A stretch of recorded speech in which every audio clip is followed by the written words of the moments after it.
ओम असतो मा सद्गमय तमसो मा ज्योतिर्गमय मृत्योर्मायमृतंगमय हरि ओम शांति शांति शांति। मंचे उपस्थित परम पूजनीय अत्यंत सिनियर साधुबृंद के आमार दंडवत प्रणाम जानाई। मंचे उपस्थित विशिष्ट व्यक्तिवर्ग के आमार प्रीति शुभेच्छा एवं नमस्कार जानाई। और आमार सम्मुखे उपस्थित समस्त भक्तबृंद के आमार आंतरिक प्रीति शुभेच्छा ओ नमस्कार जानाई। आजके आमरा एकटी विशेष उद्देश्ये एखाने समवेत हয়েছি। श्रीकांत एवं श्रावणी रायेर स्मृतिर उद्देश्ये आमादेर सबार प्रिय राधेश्याम भाइयेर आह्वाने तार भालोबासाय आमरा एखाने सकले उपस्थित हয়েছি एकटी धर्मसभाय। এই ধর্মসভায় শুধু যে যারা সাধু মহাত্মা তারাই উপস্থিত তাই নন, যারা নাকি সমাজের চলচ্চিত্রের মাধ্যমে সমাজ পরিবর্তনের সমাজের উন্নতির জন্য বিভিন্ন মেসেজ পৌঁছে দেন সেই চলচ্চিত্রকাররাও এখানে উপস্থিত। আমাদের এই ধর্মসভায় আমার আগের বক্তা পূজনীয় মহারাজ বললেন যে যেটি জীবনে ধারণ করা যায় সেটি হচ্ছে ধর্ম। আমাদের জীবনে কি ধারণ করতে হবে? সবচেয়ে বেসিক সবচেয়ে প্রাথমিক যেটি ধারণ করার সেইগুলো হচ্ছে অহিংসা, হিংসা না করা, অপর কোনো প্রাণীকে যেন আমরা কষ্ট না দিই। দ্বিতীয় হচ্ছে সত্য কথা বলা, সত্যকে ধরে থাকা, সত্য আচরণ করা। মুখে এক, বাইরে আরেক, ভেতরে আরেক একরকম চিন্তা, বাইরে আরেক রকম কথা এবং শরীরের আরেক রকমের আচরণ, এইটা কিন্তু মিথ্যাচারিতা। তো সত্য কথা বলা, সত্যকে ধরে থাকা, সত্য আচরণ করা। তৃতীয় হচ্ছে চুরি না করা। চতুর্থ হলো ব্রহ্মচর্য পালন করা। আর পঞ্চম হলো অপরিগ্রহ, আমার নিজের প্রয়োজনের অতিরিক্ত দ্রব্য সঞ্চয় না করা। আর আজকালকার দিনে আরেকটি খুব জরুরি জিনিস এই সমাজে বিশেষ প্রয়োজন, সেটি হচ্ছে কোনো রকম নেশা না করা। এইটি ভগবান বুদ্ধের যে পঞ্চশীল তার মধ্যে তিনি বলেছেন। এইগুলো যদি আমরা জীবনে পালন করি তাহলে কিন্তু আমাদের জীবনের আর্ধেক চিন্তা, টেনশন, ফ্রাস্ট্রেশন এইগুলো কিন্তু অনেক কমে যাবে। আর তার সঙ্গে যদি আমরা এইগুলো পালন করি, শৌচ, শুদ্ধ থাকা, বাইরে শুদ্ধি স্নান আদির দ্বারা, আর অন্তরের শুদ্ধি। অন্তরের শুদ্ধি কিভাবে হবে? আমার পূর্ববর্তী বক্তারা অনেক বিস্তারিত এই বিষয়ে বলেছেন। হরিনাম, গুণগান, কীর্তন, সংকীর্তন, ঈশ্বরের নাম, ঈশ্বরের চিন্তা। ভগবান শ্রীকৃষ্ণ গীতাতে বলছেন, অনন্যাস চিন্তয়ন্তু মাম ये জনাঃ पर्युपासते तेषां नित्याभियुक्तानां योगक्षेमं वहाम्यहम्। যে অনন্য ভাবে আমার চিন্তা করে, সেই নিত্যযুক্ত যে ভক্ত, তার সমস্ত যোগ এবং ক্ষেম আমি স্বয়ং বহন করি।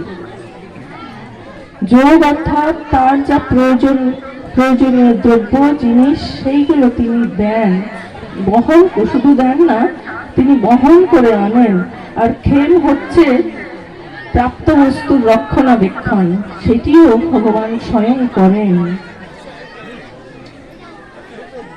জগন্নাথ মিশ্র একজন খুব বড়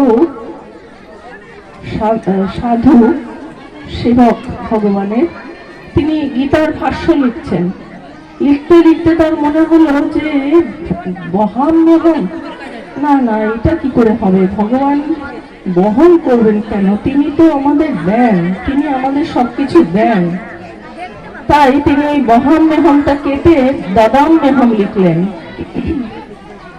তারপরে তিনি গঙ্গা স্নানে গেছেন। সেই দিন তিনি বিশেষ কোনো ভিক্ষা পাননি, তিনি একটু উদাসীন ভাবেই একটু ধীরে ধীরেই তার কাজ করছেন।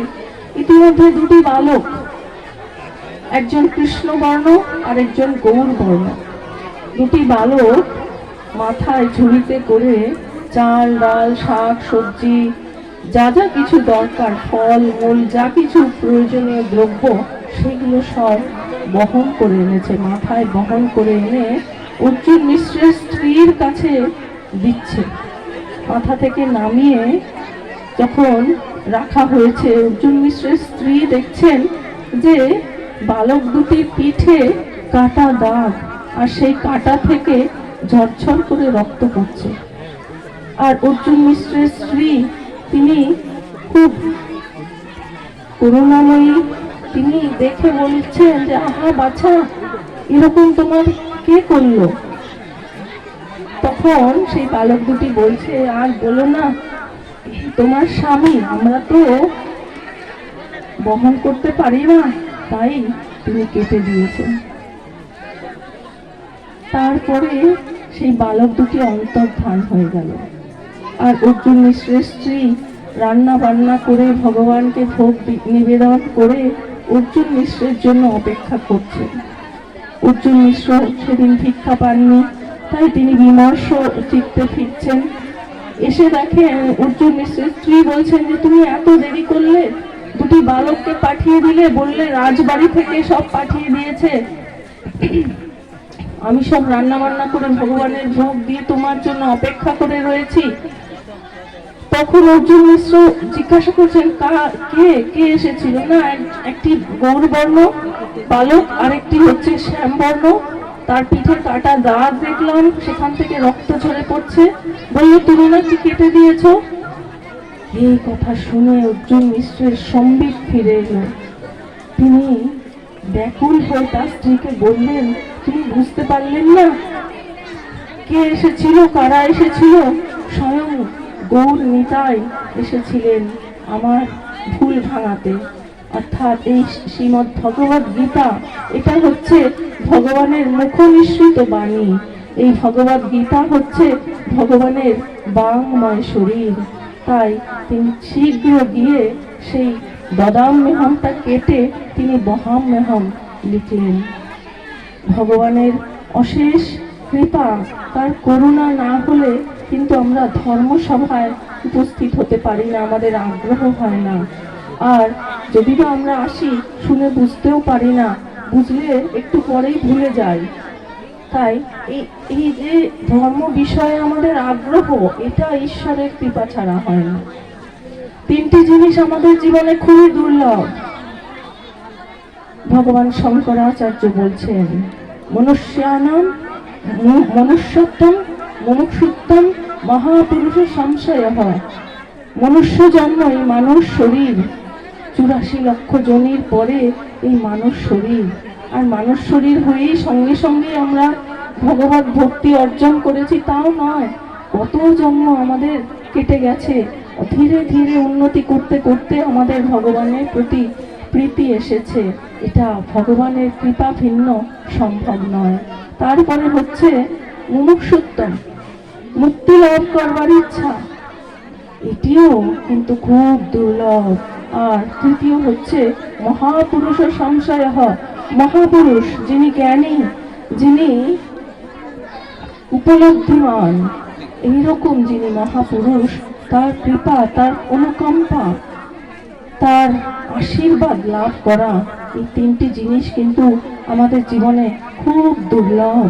তাই এই তিনটি জিনিসের সমাহার যাদের জীবনে হয়েছে, নিঃসন্দেহে তারা কিন্তু অত্যন্ত ভাগ্যশালী এবং ভাগ্যশালিনী।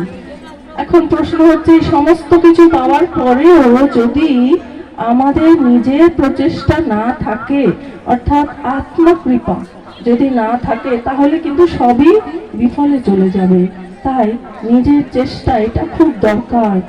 যখন ভগবান দেখেন যে একজন খুব চেষ্টা করছে, তখন কিন্তু ভগবানের কৃপা আরো বেশি বেশি তার উপর বর্ষিত হয়।